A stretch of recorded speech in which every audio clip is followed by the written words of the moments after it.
Hello everyone, আমি Jason আপনাদের সামনে হাজির হলাম নতুন এক বিষয় নিয়ে। সেটা হলো আমরা গাছকে কীভাবে শাওয়ারিং করাবো, গোসল করানোর বিষয়টা। আমরা অনেকেই শাওয়ারিং বলতে হয়তো বুঝি যে একটু একটু গোসল করা দিলাম, ঠিক আছে, কিন্তু বিষয়টি তা ঠিক না। আপনি গাছকে গোসল করাবেন, তার মানে এই না গোড়াতে আপনি এভাবে পানিটা বেঁধে যাবে, সেই অবস্থাতে পানি দেবেন। আপনি এভাবে গাছকে পানি দিবেন যাতে গাছের স্ট্রেসটা সেটা যেন রিলিজ করতে পারে সে খুব সহজে। এভাবে মোটামুটি 2-4 মিনিট আপনি যদি পানি দিয়ে এই গোসলটা করান, সেই ক্ষেত্রে গাছের যে স্ট্রেসটা আছে সেটা কিন্তু খুব সহজে রিলিজ হয়ে যাবে। আর গাছের স্ট্রেস যখন রিলিজ হবে তখন কিন্তু সে ফুললি গ্রোথে ফোকাস করবে, আদারওয়াইজ কিন্তু সে করবে না। আপনি ভিডিওতে যেমন দেখতে পাচ্ছেন আমি শাওয়ারিং করছি, এটা হোস পাইপ দিয়ে অনেকের ধারণা থাকতে পারে কি যে হয়তো বা ওভারওয়াটিং হয়ে যাচ্ছে গাছের বা মারা যাবে। না, এরকম কিছুই হবে না, কারণ আমি বহু বছর ধরে এভাবেই করি। এবার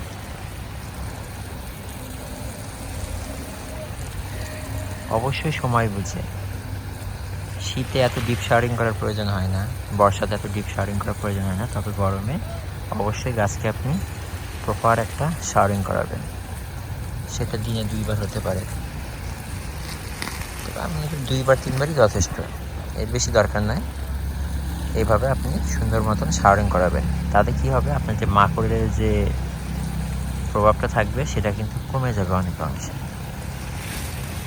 থাকবে না। কারণ আপনি যত দামি কীটনাশক ব্যবহার করেন, ছত্রাকনাশক ব্যবহার করেন, যাই কিছু করেন, আপনি গাছের মেন সুস্থতা হলো স্ট্রেসটাকে রিলিজ করে দেওয়া। এই স্ট্রেসে যদি গাছ থাকে, সেই গাছে আপনি যতই যা কিছু ব্যবহার করেন, সেই গাছ কিন্তু কখনোই আপনার এই ওয়েদারে কিন্তু সারভাইভ করতে পারবে না। তখন দেখা যাবে কি যে পাতা ড্যামেজ হচ্ছে, গ্রোথ হচ্ছে না, এরকম বিভিন্ন সমস্যা কিন্তু দেখা দিবে। তার জন্য অবশ্যই আপনাকে প্রপার যে শাওয়ারিংটা আছে সেটা এই গরমের জন্য কিন্তু বিশেষভাবে জরুরি, এবং সেটা আপনাকে করতেই হবে, এর বিকল্প কোনো কিছু নাই। এবং তাতে যদি একটু পানি বাঁধে, সেক্ষেত্রে কোনো চিন্তিত হওয়ার কোনো কারণ নেই। অবশ্যই আপনি ভালো ফলাফল পাবেন এই শাওয়ারিংয়ের দ্বারা, আদারওয়াইজ কিন্তু কোনো ভালো ফলাফল আপনি পাবেন না। আর দেশের পরিস্থিতি যা, ভীষণ তীব্র গরম, এই গরমে কিন্তু আপনার পানির বিকল্প কোনো কিছু নাই, আপনাকে পানিটা দিতেই হবে। আমাদেরকে প্রশ্ন থাকতে হবে শুধু কি আমি গোলাপে এইভাবে পানি দিব, আমার তো আদার্স অন্য গাছ আছে। হ্যাঁ, আপনি অবশ্যই ক্যাকটাস, এই সমস্ত গাছের বিষয়টা অনেক ভিন্ন, তবে আপনার ফল বা আপনার আর অন্য যে ফুল আছে, সব গাছে আপনি এভাবেই পানিটা দেবেন এবং শাওয়ারিং করাবেন। শুধু গোড়াতে পানি দিয়ে কিন্তু আপনি আশানুরূপ ফলাফল পাবেন না। আপনি শুধু ধরেন এমন গোড়াতে পানি দিয়ে রাখেন, গাছে পানি দেওয়ার নেই, কিন্তু সেটা কিন্তু হবে না। আপনি অবশ্যই পানি দিবেন, খুব সুন্দর করে শাওয়ারিং করাবেন, ডিপ শাওয়ারিং করাবেন। গাছটা ঠান্ডা হবে, পিএইচ লেভেলটা আপনার তখন ব্যালেন্স করতে পারবেন, আপনি পিএইচটা নিউট্রালে চলে আসবে। টেম্পারেচার হাইয়ের সাথে সাথে আপনার মিডিয়ার যে পিএইচ আছে, সেই পিএইচের মাত্রাও কিন্তু অনেক হাই হয়। এবং পাতা যদি এখন অনেক ড্রাই থাকে, শুষ্ক থাকে, সেই ক্ষেত্রে কিন্তু আপনার যে গাছের যে মাকড়ের যে সমস্যাটা, সেটা কিন্তু আপনি কোনোভাবে সরাতে পারবেন না। একমাত্র পানিই পারে আপনার এই তীব্র গরম থেকে গাছকে রক্ষা করতে, মাকড় থেকে রক্ষা করতে, গাছের গ্রোথকে ঠিক রাখতে। তার জন্য এই পানির বিকল্প কোনো কিছু নাই।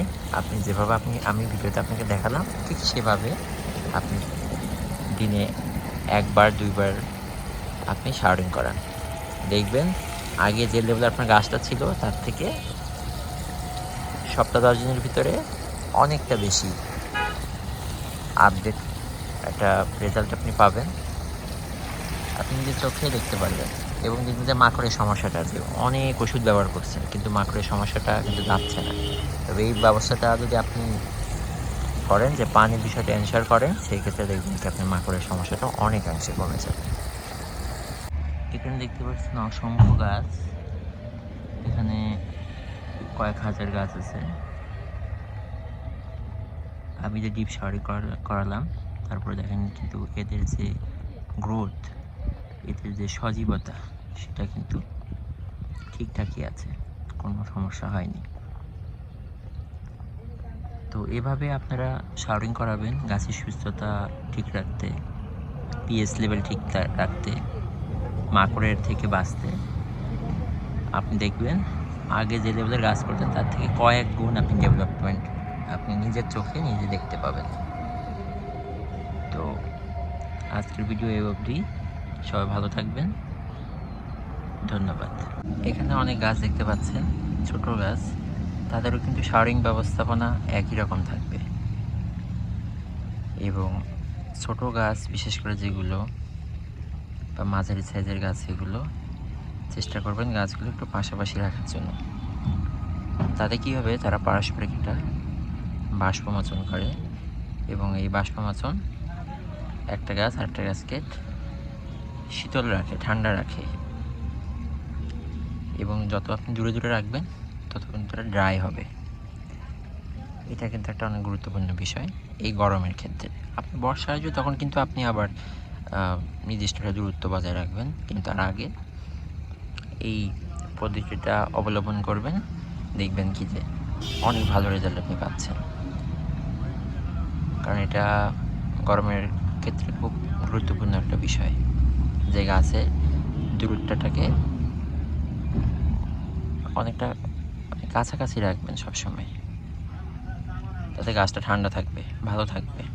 কারণ গাছ যদি বাষ্পমোচনটা করে, সেটা একে অপরকে ঠান্ডা রাখতে সহায়তা করে।